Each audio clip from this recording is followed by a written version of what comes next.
Hello, you wonderful people, and welcome to another episode of SuperFantaFi. This being a show where we talk about TV shows that are of the supernatural, fantasy, and/or science fictional genre. For today's episode, I'm going to talk about Lazarus, Season 1, Episode 10. A lot of really interesting things went down in this episode, so let's break it down. I do think it's interesting. I just brought up, everyone's got their complicated circumstances, and I was like, Axel being the biggest enigma of them all, but I was like, maybe Leland's just some kid, but it's like, well, in retrospect, he has a connection to Abel, but it's like, that could just be nothing, but it turns out it's actually something, because we finally learn about Leland's circumstances, because I was like, God said, maybe Doug's the most average of them all, because, he just seemed to have, because we interact with, a professor, he just seemed like a regular dude. Once again, we still don't fully know why he's here. I think they, touched on it a tiny bit without giving us any definitive answers.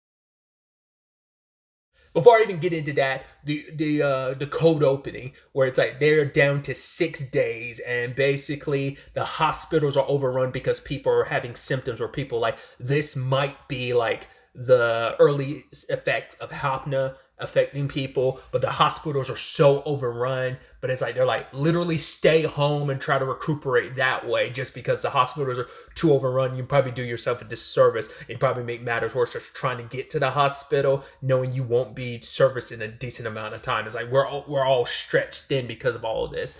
And because they have 6 days left, they're like, this might be our last Sunday. It is kind of putting things in perspective for a lot of people. Where, like I said, a lot of people are just living it up. But I think it is a little different when you are down to the last single digit days. Once again, you don't even have a full week left.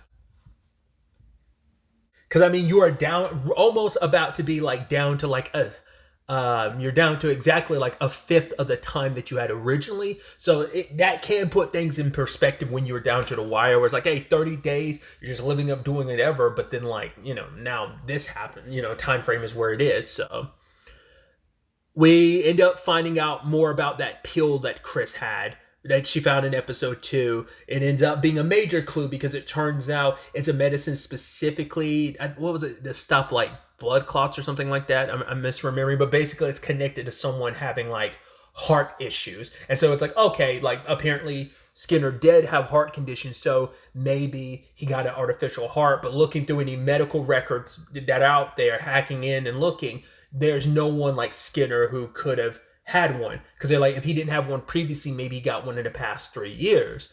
But then Hirsch brings up there is an off the books facility, but no one knows if it really exists. Only the rich and powerful have access to it, and that sparks something in Leland. So he gets dressed up, asks Doug and Axel to go with him, because he knows this involves him going home, where we finally, like I said earlier, learn more about Leland. Leland's from a very prominent family, the Astor family. They're super aristocratic old money. Generations upon generations, his family's been around and been powerful and everything. And we learned that Leland's supposed to take over the family thing because he's the only heir left, because it is it goes to the male heir, even though he has an older sister, Isabella, who should take over because their dad is dead, as well as their brother, who it should have gone to as well. But Leland's the illegitimate child. And so Leland's beef with his dad is, hey, my dad was never really there in my childhood because he didn't even go to my mom's funeral, which his sister's what was he supposed to do? She was the mistress, but it's because he didn't go to mom's funeral, I didn't go to his, And it seems like Leland's always been the rebellious kid getting in trouble, and the family's had to bail him out time and time again. But I think, considering that upbringing, you're gonna hold some resentment against his family. You're gonna rebel because it's gonna be your little revenge against the family. He even said my revenge against dad was not going to his funeral. But we find out later on, in fact, he actually did go to the funeral. He was just tucked away in a corner that no one saw. So he couldn't completely disconnect himself from it.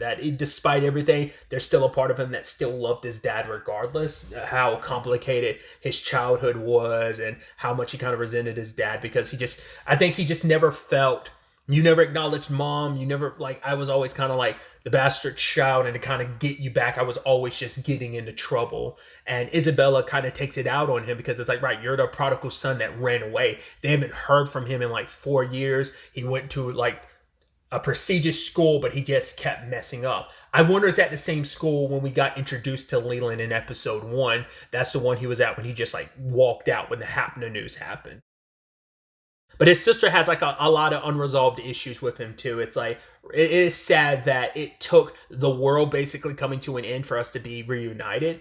And she takes a lot out on him because, you know, once again, Leland's the one that's supposed to take over the family. She's like, it should go to me, but Dad didn't rectify that whole BS thing that our family has of men being the ones that kind of take up the leadership role. So it's up to you. And he even suggests to, I think she had said, like, you could take over the family. Like, rather than me giving you the information you want about this doctor that's connected to our family, then you should just take over the leadership and then you won't have to worry about that. But for Leland, it's like, that's not me. I don't want that. He's like, if you really want that power, you should just get married and then you want, but then she like pops off on, throws pillows and slaps him because she's like, don't like talk to me like you understand what I went through. Like all the people I hate, like I have to, I get it. It's like you have to prod yourself off like a piece of meat because she's like, I'm meeting all these people and all these people only want to get with me for my money. So do you know how complicated of a life that is where it's just, how can you really trust anyone because everyone I meet is simply after my money, doesn't build a genuine relationship. And once again, you're kind of having to like sell yourself just to be able to lead your family because you believe yourself to be the rightful person to lead the family, but because some archaic bullshit about how the lineage situation works. You know, you're the last male heir in this family, so it is up to you. And she storms off afterwards. It's like, well, if you're not going to take up the position, then screw it, like, bounce. And just, I love the constant thing of Doug being like, why are we here? Should we be hearing this? And Axel's like, dude, stop asking me questions I don't know the answer to. We're just as awkward in this situation as anybody. But it's like, why did he bring us here? And Axel's like, he probably wanted us to kind of understand what life was like for him.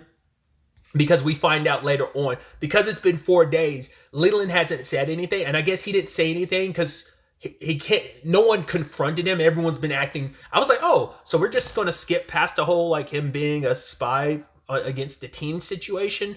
But in retrospect, like after what Axel says, what he says, it makes a lot of sense. But I'll get to that in a second. But the thing is, because my thought last episode was, well, Hirsch knows, so she'll probably tell the team, but it's like, well, it's not her place to tell. And for her, it's like, well, that's not necessary, because if anything, that's going to mess things up. We're on a tighter timetable. We've got 10 days to make this happen, so it's fine. Like, what's that going to do? That's just going to disrupt the team. It's going to be a distraction. They're not going to want to work together, so she probably decided, I'm going to keep that to myself. It's not pertinent for the team to really know. Because now in retrospect, that I'm like I said, I should have thought, because that's the more pragmatic way to go about it.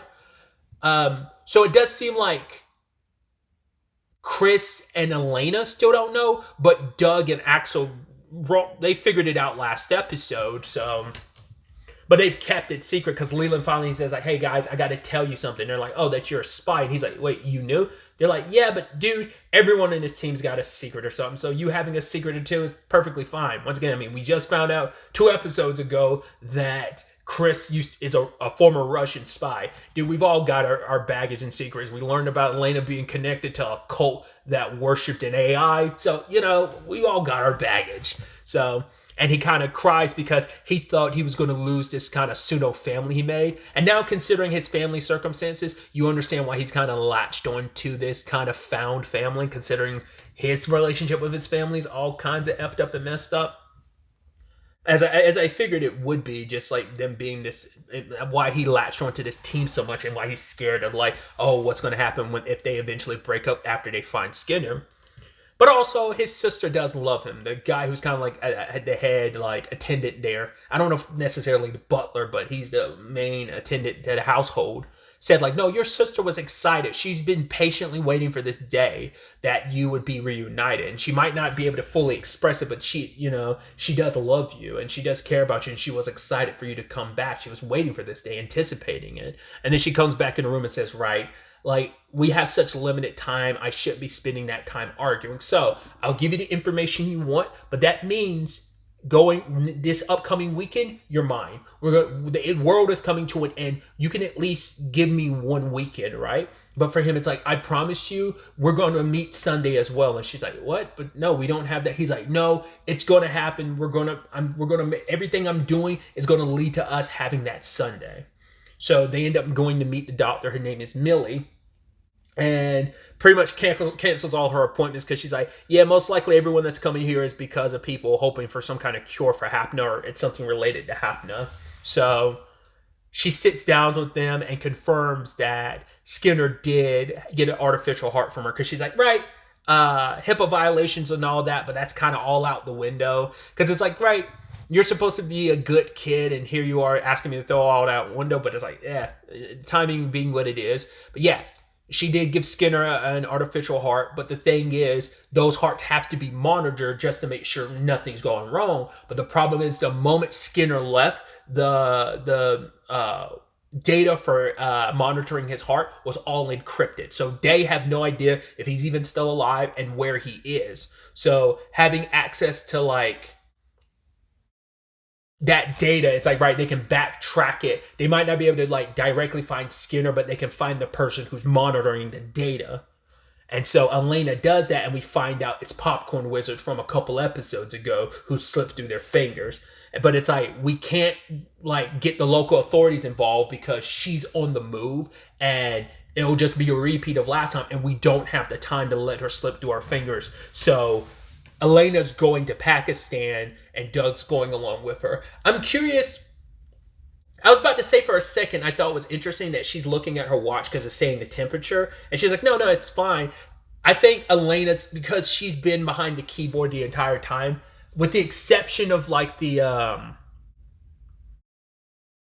cult situation, this might be like her first, I don't know, it might be a thing of, this might be her first time ever leaving the country. So for her, it's like, oh my God, like this is kind of a wild experience. But it's like, yeah, because even in the confines of the Lazarus team, she's only been out like in the field once, and that was kind of contending with her own past with the cult and everything. But I think that's probably supposed to imply here that this is her first time leaving the country. That's why it's kind of like, wow, this is kind of a crazy moment. So, and she gets to be a part of something like an operation like this. Like, this is the steps taking them closer to finding Skinner.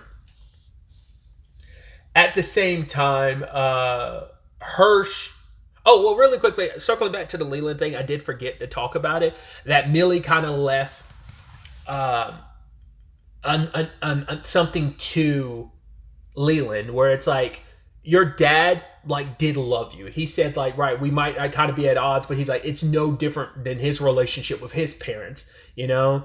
But he's like, I know at the end of the day, that's a good kid, and it's got a kind heart, and Millie knows that. And it's like, your dad did love you, even if your relationship was as complicated as it was. And I think that was kind of a nice thing for Leland, because he probably never always knew how his dad felt about him, and you know, his feelings about his own father were complicated. So either way, Abel and Hirsch get access to some video footage from that specific airport thing. Now, when they brought that up, I thought like that airport incident apparently got brought up like a couple episodes ago. I was like, oh, is that something related to Axel's escape? That's what I thought it was. But they kept referencing a specific airport incident. They got access to like fragments of data, even though like the main footage has been deleted because someone's covering their tracks, because it's given by a whistleblower. And it's like, why now? It's like, well, literally the end of the world is days away, so it makes people a little more like loosey-goosey with certain things, because it's like, yeah, especially if it might help track down Skinner, might as well help. So this is like a while ago. This is like I don't even know if it was like a year ago, but it was like maybe like a couple months. Because they skipped time. They were like, okay, 3 months later after this incident is when he goes back to the lab with Hapna. And then like 6 months later is like the first. So like this might have been like a year prior to his disappearance or something like that. Or months before his disappearance, whatever the case may be. The problem is, like, an incident happens. It turns out INSCOM, the same group that organization that Schneider belongs to, rolls up there, as well as the police. And shots were fired because a guy dropped his suitcase and people got trigger happy. I was like, at first I was like, is this going to be like, oh, Skinner's dead? But it's like, no, his suitcase got hit and he had a prototype of Hapna in it, and it, like, the gas leaked out and killed everyone that got and came in contact with it immediately, because that was it in its most, like, I guess, concentrated form, and it killed everyone upon contact.